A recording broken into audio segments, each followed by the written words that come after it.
Hello, my lovely little gemstones, it's Afira, and today I'll be reading When the Chips Are Down by Whiskey with Patron. Summary. When Patton Hart has to go on the run, he leaves his 3 kids in the hands of an old friend who owes him a favor. All he hopes is that he can avoid the wrath of a gang he pissed off over a decade ago, and to do that, he'll need some help from a few interesting acquaintances he meets along the way. Virgil Hart has never adjusted well to big changes. Now that his dad has dropped him and his little brothers on the doorstep of a dangerous crime empire, his entire world flips upside down. Janus Chimera never wanted kids, but when an old friend cashes in a favor and asks him to take care of a few children, he just can't refuse. Quick warning for this fic, it does have quite a few trigger tags, so I'll read them out here, and I will also be reading out any specific tags that apply to each chapter when I read them. So this fic contains frequent mentions and or appearances of guns, violence, deaths, food, both in the form of full snacks and meals, smoking, swearing, anxiety attacks, autistic shutdowns and meltdowns, various weapons other than guns, such as knives, PTSD, possible future mention of minor self-harm. It won't be in depth, but it might be mentioned or present. Intrusive thoughts, PTSD flashbacks, kidnapping, and by extension, non-consensual drug use, and extreme injuries.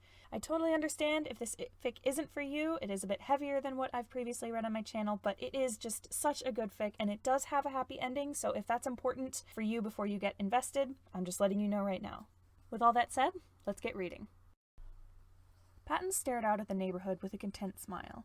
He took a sip of his coffee and watched as a couple kids ran past the mailman on their way to school, their 2 big backpacks bouncing with every step.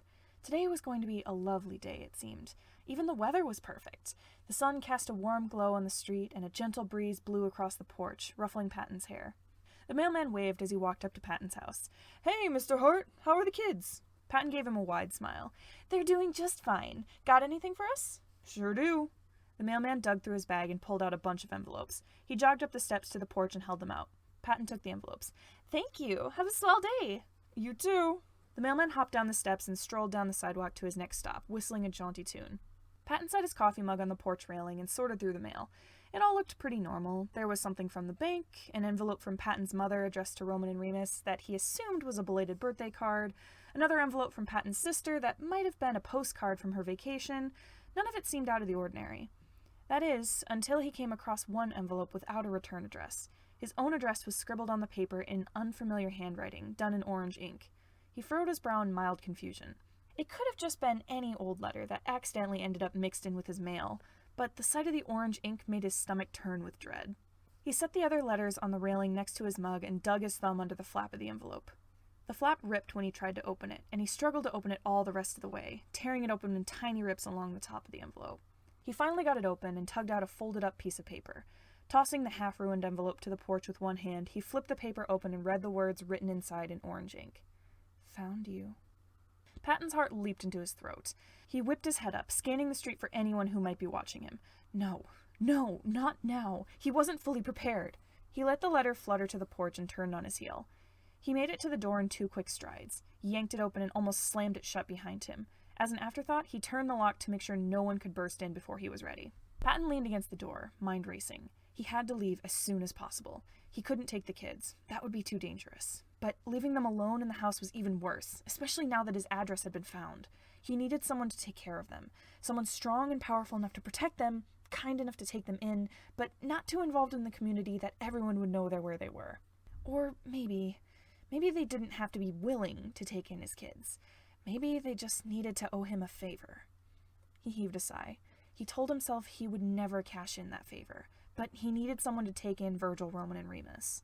He made a beeline for the kitchen and rummaged through the drawers until he found a stack of paper and some envelopes. In hindsight, maybe it would have been best to already have these letters written beforehand in case of an emergency, but letters written in the past wouldn't explain his current situation.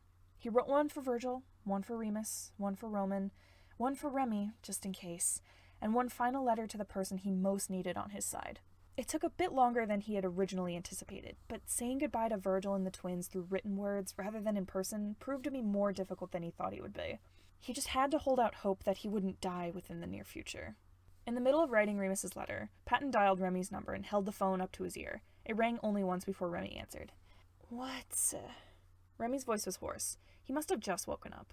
Normally he would still be sleeping, but he always answered Patton's calls. "I need out of the city," Patton said, signing his name at the bottom of the letter. As soon as possible. Remy yawned at the other line. Sure thing, babe. I got you. A pause. Why? They found me. Silence. I'll be over in 10. Remy hung up. Patton shot a text to the kid's tutor telling him that lessons were canceled for the day. He added that someone would be in contact to let him know when and where lessons would pick back up. In one last text, he sent a smiley face and a little heart to lighten the tone. He finally started on the letter to him. He wasn't sure exactly what to say or how to phrase anything. What was there to say? He pressed his pen to the paper and wrote. Patton signed his name and stared out at the words he scribbled, hoping they would be good enough. He grabbed another piece of paper and wrote down a couple things about each of the kids that might help him take care of them better, along with the phone numbers of their tutor, doctor, dentist, drama instructor, pretty much any important person Patton might need him to know if he was going to take care of the kids. He placed the paper and the letter together in one envelope before tucking the rest of the letters into their own envelopes. On the front of each, he wrote the name of the person they were for. Someone knocked on the door. Patton almost jumped out of his seat at the sound, heart pounding in his chest. Had they come for him already? How long did he have to get him and the kids out of the house? Relax, it's just me, Remy's voice called. Patton breathed a sigh of relief. He walked up to the door, and after a peek through the peephole, he unlocked the door and opened it a crack. Remy stood on the porch, aviator sunglasses perched on top of his head, one hand shoved in the pocket of his leather jacket, and the other holding a Starbucks iced cap. Hey, girl, Remy said. Got my bike ready? Change out of your PJs and let's hit the road. Patton opened the door to let Remy in. Thanks for coming. How'd you have time to hit up Starbucks before you got here? Remy shrugged. I have my ways. Patton grabbed Remy's letter and walked to his room. Lock the door behind you, he said. Yeah, I got it. This ain't my first rodeo, honey. Patton kicked his bedroom door shut behind him. He quickly changed out of his flannel cat pajamas and put on some proper clothes. As horribly tempted as he was to put on his normal polo shirt and khakis, he knew they would be too recognizable. Instead, he tugged on a pair of jeans he hadn't worn in ages, along with a plain t-shirt. He couldn't resist putting his cat hoodie on over top, and lastly, he dug a black denim jacket out of his closet and put it on over that. Remy always said it was a crime to double denim, but he hoped that rule didn't apply with black denim. Besides, denim was the hardest fabric to cut through. It would make him harder to stab if someone came at him with a knife. He grabbed a backpack out from under his bed, already stocked with emergency supplies. A couple changes of clothing, an untraceable flip phones, a few water bottles, some snacks, an emergency stash of money, and a few other things that he couldn't bear to leave behind. Remy's letter was added to the stash. He straightened his glasses and took a deep breath to calm his nerves. He knew this day might come, but he still didn't feel ready to run away. However, he opened the door and stepped out. The rest of the letters waited for him on the table, and he quickly swept them into his hands. He tiptoed over to the door to the twins' room. He wanted to go in and see them one last time before he left, but it took very little to wake them. He didn't want them to see him leave. Instead, he knelt and slipped the letters under the door. He hoped they would suffice as a proper goodbye. He stood and passed by Remy on his way to the stairs. He jogged down, clutching Virgil's letter close to his chest. He hoped Virgil would be able to hold his own without Patton. Patton crept across the downstairs living room towards Virgil's room. He slowly turned the knob and pushed it open. The soft violet light from Virgil's lamp was still on. He still refused to sleep in the dark. Patton stepped into the room. Virgil's purple hair was a mess against his white pillowcase. His headphones must have slipped off in the night, because they hung off the bed by their cord. Virgil's arms were wrapped around the cat plushie Patton had bought him years ago, and his eyes were closed. He never used to sleep easily, but after he grew used to being in a safe house, he was snoring almost as soon as his head hit the pillow. It often took at least 5 alarms for him to finally wake up. Patton tiptoed to Virgil's nightstand. He placed the last 2 envelopes below the purple lamp so Virgil would see them as soon as he woke up. Patton's heart ached at the thought of leaving Virgil and the twins, but he had to. It was the safest option for everyone. He brushed Virgil's bangs aside and planted a light kiss on his forehead. "See ya, kiddo," he whispered. Patton turned and left the room. He tried to keep quiet as he hopped up the stairs and emerged in the dining room. He shouldered his backpack and looked Remy in the eyes. "Ready," he said. Remy was already halfway out the door when he spoke. "Let's hit the road, babe." Patton followed after him. He gave one last longing look at the house before he shut the door. It looked like his life was about to take a harsh turn. When he turned to the street, Remy was already on his motorbike, sunglasses over his eyes. "Come on, girl. We don't know how much time we've got." Patton crossed his arms. "Did you at least bring helmets?" Remy took off his sunglasses and rolled his eyes. "Yeah." He hung his glasses on the collar of his shirt and leaned down. When he straightened, he held 2 helmets in his hand. "You get the one with the cat sticker on it." Patton took the offered helmet. He didn't often go riding with Remy, and for good reason. The man was a maniac behind the handles of a motorbike. However, Patton replaced his glasses with the helmet and sat behind Remy. He felt unsafe without a seatbelt to keep him in place. He wrapped his arms around Remy's waist as a substitute. Hopefully, that would be enough to keep him from flying off the back of the bike. Remy shoved his own helmet on. Patton could hear the grin in his voice when he spoke next. "Hold on, bitch. We're going for a ride." Virgil couldn't believe his eyes. He'd seen the 2 letters as soon as he woke up, and he knew the day had come that Dad had to leave. Dad had mentioned it multiple times before, but Virgil never thought it would actually happen. Virgil scanned the letter. It didn't explain much. The most Virgil could glean from it was that Dad had gotten in trouble with some dangerous people, and he had to run away. He was going to get someone else to take care of him and the twins. Virgil reread the first part of the letter 4 times before it officially sank in. He didn't read past the short explanation about Dad's departure and the instructions he had left him.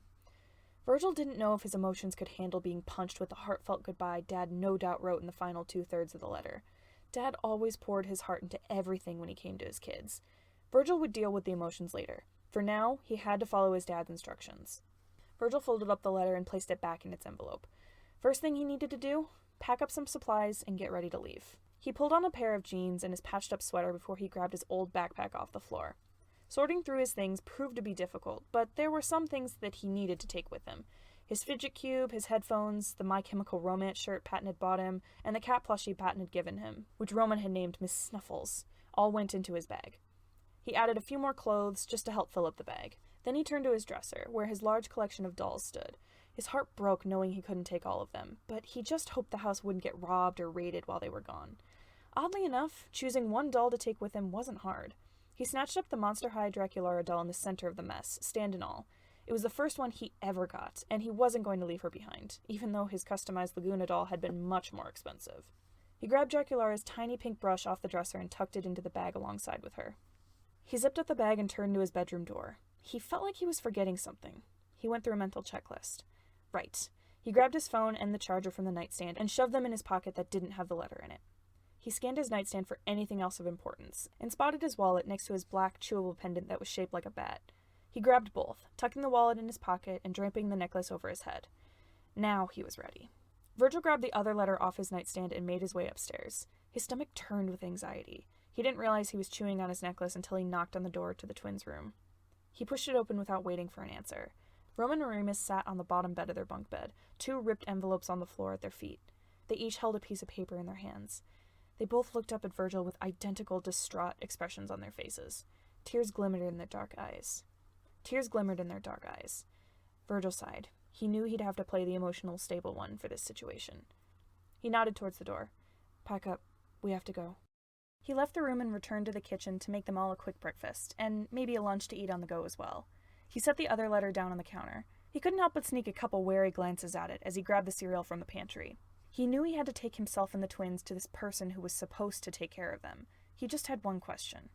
Who the hell was Janus? Thank you all so much for listening. Make sure to like, comment, and subscribe, and if you like what you hear and you want to read more, you can find a link to the fic and the author in the description. If you want to check out other podfics I've done, you can click on the playlist linked on the screen. See you next time!